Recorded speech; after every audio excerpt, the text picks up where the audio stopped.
That jealousy is driving me crazy. Meghan got so caught up in Kate's Christmas party that she got rid of all her burgundy clothing. Greetings, companions. Hello, and thank you for tuning in to Royal Family News Update, where we will be bringing you all the latest updates on the hypocritical royal couple, Harry and Meghan Markle. Everyone said, "How cute," when the Princess of Wales and her daughter Charlotte arrived at Westminster Abbey in matching burgundy jackets last week. Mother and daughter sang beautifully in harmony during Kate's Together at Christmas performance. They were instantly captivated by Princess Anne's daughter, Zara Tindall. She wore a chic coat of the same hue, and her golden hair glistened in the spotlight. "Oh no," I thought, "I've made a major style blunder. Is Kate going to be sad?" But after Zara, Kate's sister Pippa appeared, beaming for the cameras while wearing a belted, military-style coat in a variation on the color trend. No doubt a horrible coincidence. At first glance, it may not have been obvious that Mike Tindall and Prince William approved of Zara's choice of outfit, but upon closer inspection, it became clear that both men were complimenting her choice. Michael Middleton, Kate's father, also wore a tie, but his was a more subdued rich strawberry color, befitting a man whose hallmark is calculated understatement. What was up with all the burgundy? Had Kate issued a color directive to her in-laws and immediate family, or had they just developed a sudden affinity for the color? Inspiring young girls to be like Catherine is a noble cause. Whenever she's around, she adds a touch of grace, sweetness, and purity to the world. Nothing tacky or out of place to give the impression of dressing up. There is still beauty to be seen in her even though she is starting to show signs of age. The United Kingdom would be unrecognizable if all young women and girls shared her character and values. A first look did reveal some peculiarities. Indeed, it reminded me of a Colleen Christmas card in which everyone was wearing identical pajamas. But ever since Thursday's royal outing, when they showed up at a gathering that was being filmed for an ITV Christmas Eve show, I've been wondering if it wasn't all just a coincidence.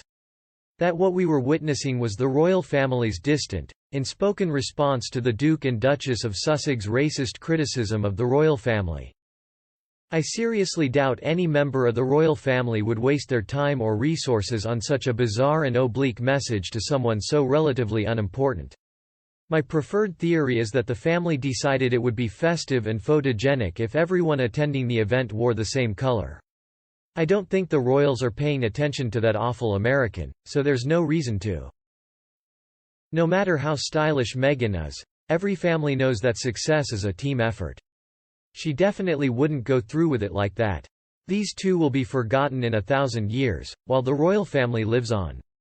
A sad afterthought.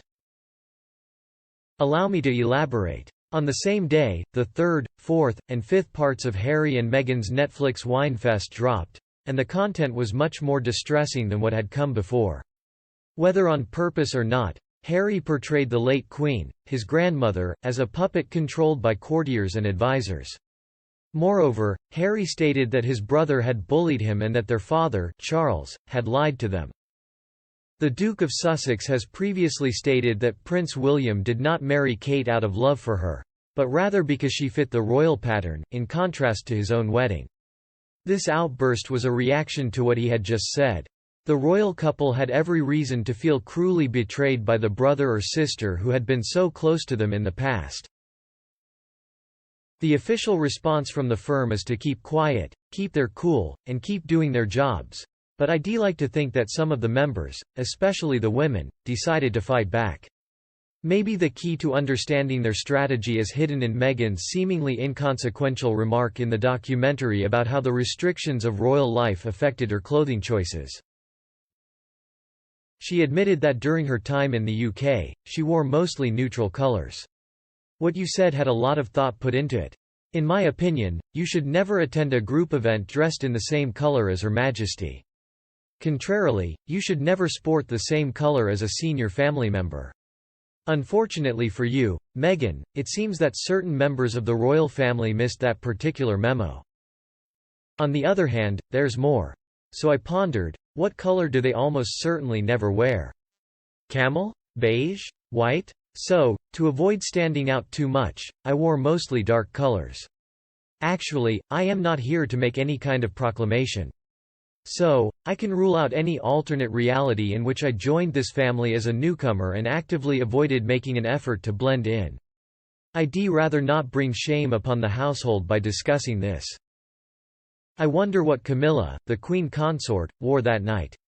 Sophie, Countess of Wessex, opted for a variety of caramel and winter white tones, as well as a pristine white coat with a neat collar.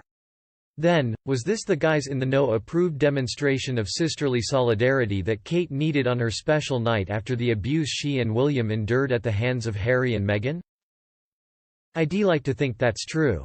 Their sly grins for the cameras as they neared the Abbey made me worry that something was off.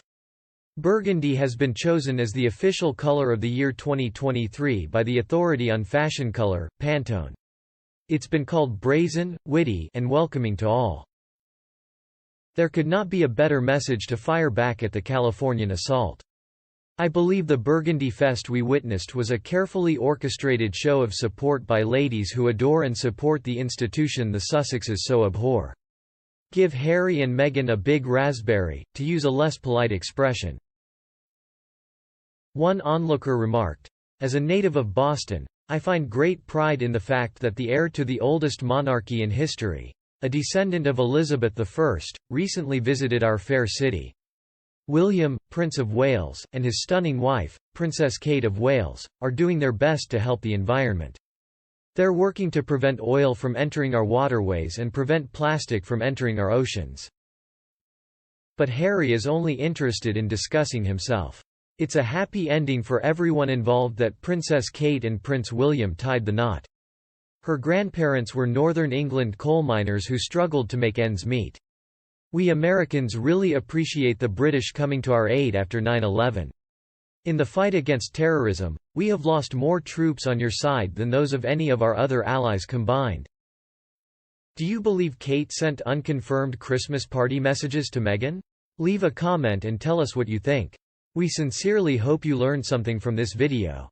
If you enjoyed this video, please subscribe to the channel and give it a like. If you enjoyed this newsletter, stay tuned for more. Goodbye.